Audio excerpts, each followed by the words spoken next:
récupérer que la fibre. Ça va, merci, toi. Ça va, merci. Allez, bonne démonstration.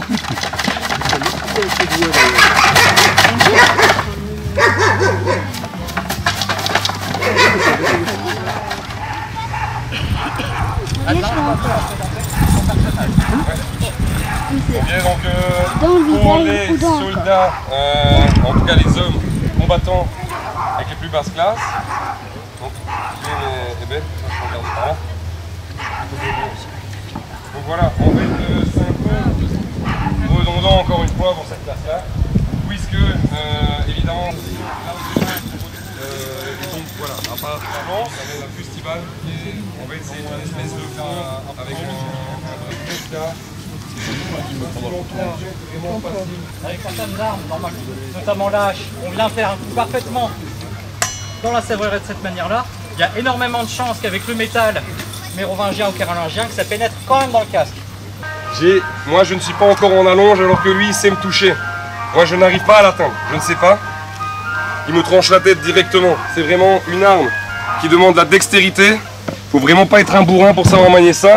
Et les seuls qui savent manier ça, c'est ceux qui n'ont pas besoin de travailler. Ils peuvent prendre du temps à aller s'entraîner. Donc c'est vraiment des fins guerriers. C'est des guerriers qui sont entraînés, qui sont élevés pour ça. Donc imaginez une personne comme ça face à une vingtaine de personnes qui sont de base boulangers, fermiers. Ça fait un massacre. Ensuite, dernière chose, sur son bouclier, ici on peut voir qu'il y a un bouton. Un bouton.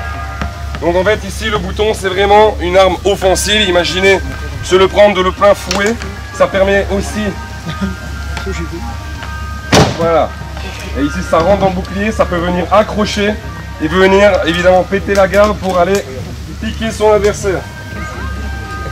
Ensuite, donc voilà, après évidemment si on perd sa lance, on peut aussi avoir un scram en plus, on a plusieurs armes, si on la casse, on la perd.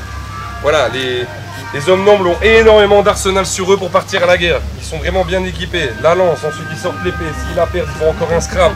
Ils ont aussi la francis, comme vous expliquez, c'est l'arme de lancer par excellence. Ensuite, pour finir, on retrouve aussi les cottes de maille. La cotte de maille existe depuis la période des Celtes, qui a été réutilisée jusqu'à l'apparition du boulet de canon et de la poudre noire. Ici, évidemment, c'est le principe de mettre des anneaux entre eux, reliés par 6 ou 8 à la fois. Et donc, évidemment, ce type de protection est très bien pour les attaques glissées. Par contre, pour des attaques de flèches ou des estocs, les anneaux ont tendance à éclater et ça transperce. Mais ça reste. Oui, et évidemment, si j'arrive directement avec une arme de frappe type hache, ici c'est une Francis, mais c'est comme ça, il n'y a pas ce système d'amortisseur. Donc ça veut dire que j'arrive à lui briser le sternum, quelques côtes au passage, mais il n'est pas coupé. Mais il ne pourra pas se relever non plus.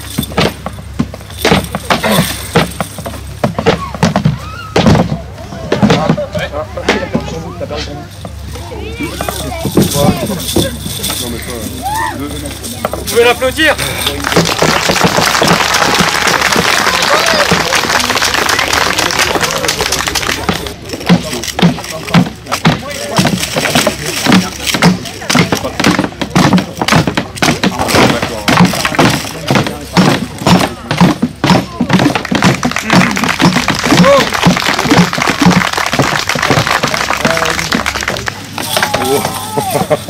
Doucement les gars, doucement.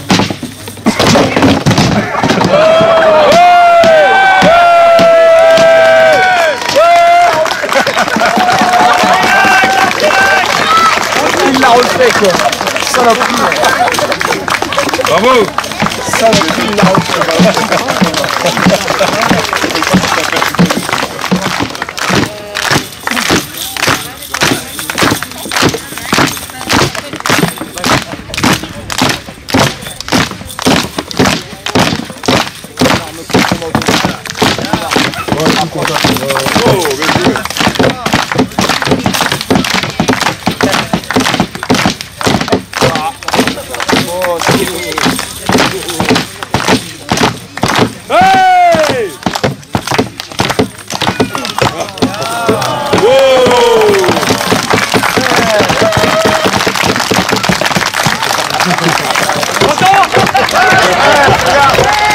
Génial, on a fait du bruit pour lui.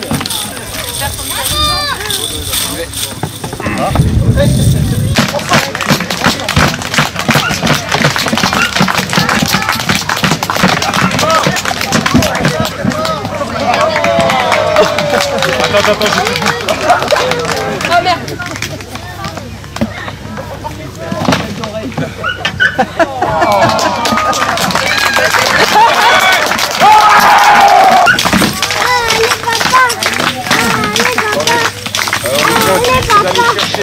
C'est la sacoche. On est en face, c'est justement celui à côté qui regarde pas.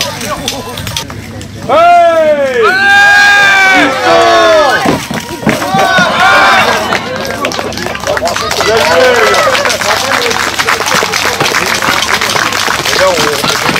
Pour tous les ballons de paille, il faut les placer dedans. On se rappelle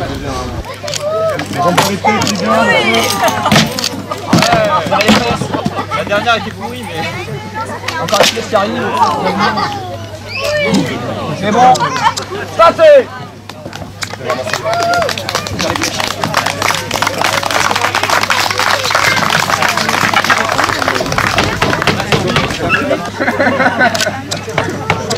Yachta!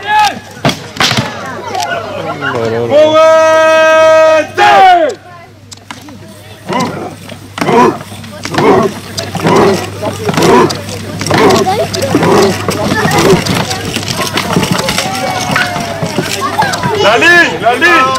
On regarde à droite, toujours.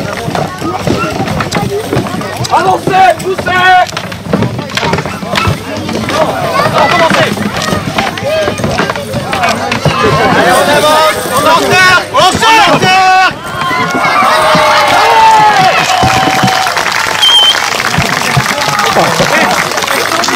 À mort! Santé! Yachta!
Allez, maintenant on va gagner celui-là.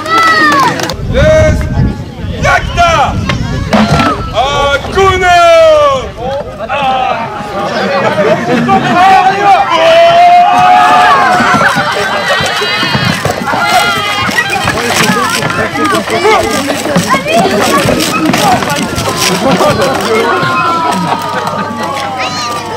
Bien joué.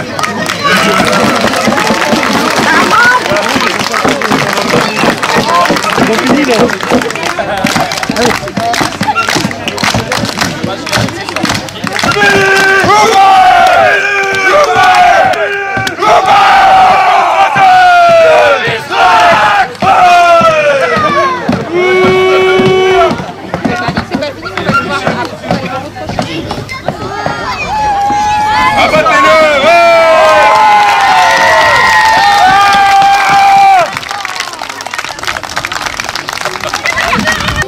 Salut!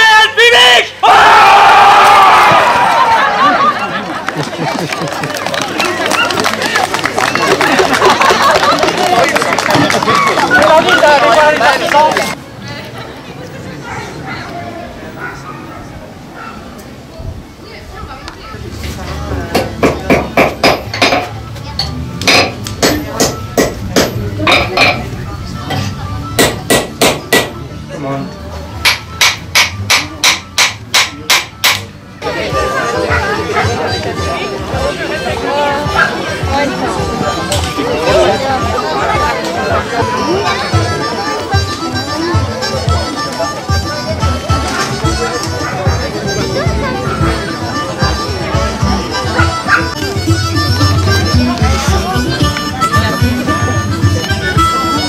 allons installer après le pressoir, mais vous ne pourrez pas goûter au jus de raisin cette année.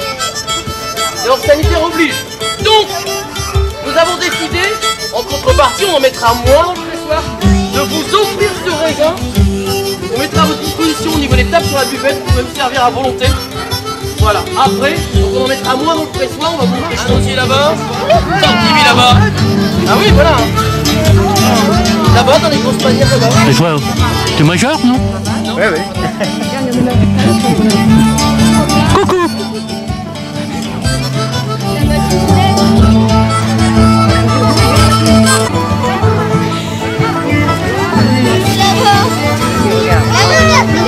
On y va. Tu vas voir un moment après. Amy, lève ta grappe. Moi, je l'avais pris ici. Là haut, j'en prends. Alors, fais voir un peu. Et regardez, je ne touche pas moi.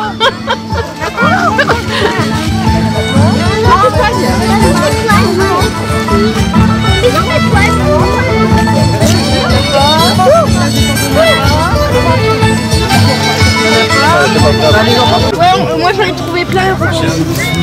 Mettez-vous à côté, Corentin. Ça y est, Attends, papa, on arrive.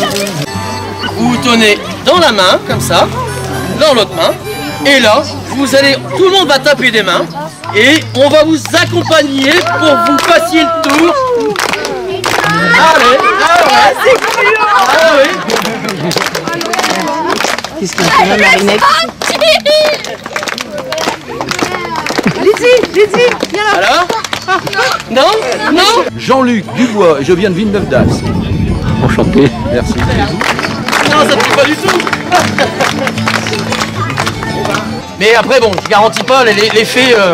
Non, pas vraiment. Alors, sensation? C'est ça fait bizarre. Ouais.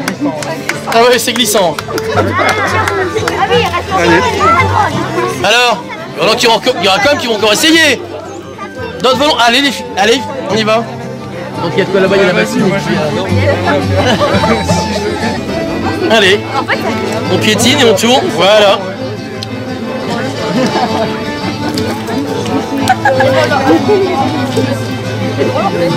Oh, bah, ça... On profite là, jeune homme, hein? Ouais, ça fait 10 mois que je profite.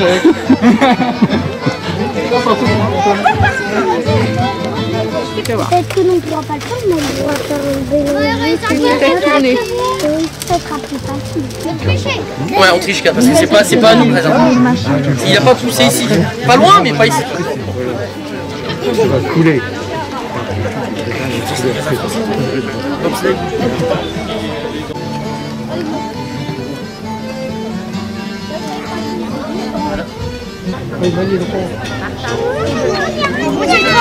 Et c'est là qu'on dit, oh merde, il manque une pièce dans le fond. Non, c'est pas vrai, t'énerve pas. T'as vu ce qu'ils font? Doucement, si ça courrait pas. Là on entend? Voilà, là le bois commence à travailler tout doucement. Pousse tout doucement. Allez, on pousse, allez, on peut les encourager, allez. Et bien, allez. Ouais. C'est volontaire, hein. On va arrêter là pour l'instant, hein. On peut les applaudir quand même.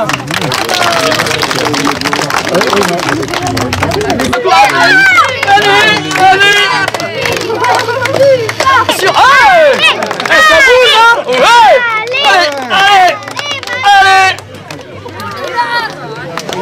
Est-ce que ça coûte? Allez, ouais. Ah ouais, quand même, ouais. Stop. Et on arrête là.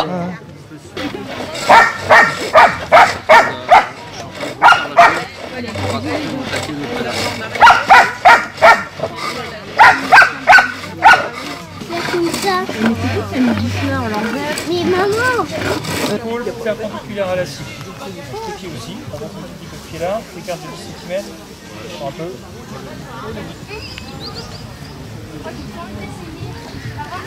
Puis aussi une petite différence notable, légère. Avant ça fait sprouch, comme dirait le collègue, j'entends faire des bruitages, et après.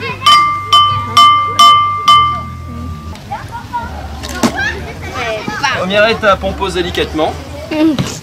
Deuxième étape, on tourne.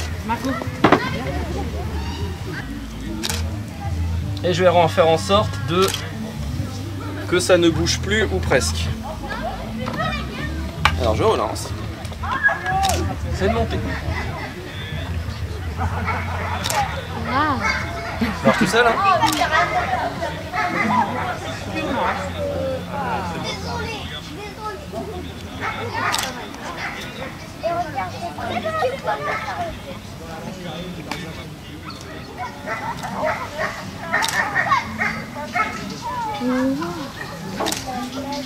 Il y a comme ça là. Il a expliqué. Là tu parles de magie, tiens justement. Tu connais pas un certain magie? Hop. Donc là c'est coupé.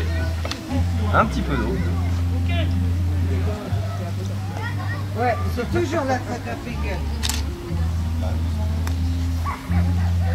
Et voilà, hop. Eh bien, bravo, hein. Voilà. Donc maintenant, on fait sécher, on fait les finitions. Là, j'ai un rebord qui est un petit peu arrondi. Avec les outils, je viens faire en sorte d'avoir un bel angle bien net. Je viens retravailler le pied. Et à ce moment-là, une fois que c'est sec, je mets dans le four. Alors, j'ai un métier au peigne pour faire un motif beaucoup plus simple, avec des grilles et des trous. Alors, c'est tout simple. Bon, malheureusement, il n'est plus tendu. On va juste monter le peigne ou le descendre, ce qui va permettre de passer le fil ici entre les deux. On va alterner. Ça donne des motifs très très simples, des lignes, des pointillés, sans plus. Alors qu'à côté, on a un métier avec un tissage aux cartes. Les cartes qui sont ici, les petites réglettes en bois. Et alors ça, elles sont toutes indépendantes. Donc on va tourner les cartes, soit en avant, soit en arrière, 4 en avant, 4 en arrière, chacune différemment pour avoir un motif différent qui va apparaître. Alors ici c'est un motif très très simple puisque c'est pour un débutant. Motif très très simple, hein, comme je le disais, c'est pour un débutant. Je sais qu'il y a plusieurs personnes qui en ont sur eux. Et alors là on peut faire des motifs beaucoup plus complexes. On peut faire des serpents, des dragons, des svastikas, des S et ainsi de suite. Ça donne beaucoup plus de possibilités. Alors ici c'est des métiers portables. Pour le déplacement évidemment, on a des métiers beaucoup plus conséquents dans d'autres bâtiments.